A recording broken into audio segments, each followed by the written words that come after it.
بسم الله الرحمن الرحیم. سلام میکنم خدمت همه دوستان. دستوری بسیار مجرب در باب ابطال سحر براتون آوردم. یک نوع پاکسازی کامل هست که در دوره خصوصی آموزش میدم. قدر این دستور رو بدونید.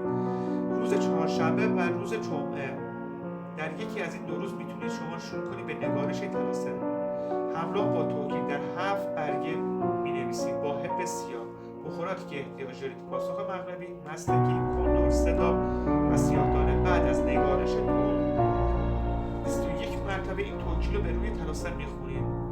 در اینجا فلان ابن فلان نام اون شخص و مادر اون شخص رو باید نوشته بشه. بعد از اینکه 7 نسخه نوشتید، در هر یک از این نسخه‌ای که نوشتید یه خورده از این بخورات داخلش رو بذارید و هر روز بعد از غروب آفتاب یک دونه رو آتیش بزنید تا 7 روز تکمیل بشه. انشالله مشکلاتتون برطرف میشه.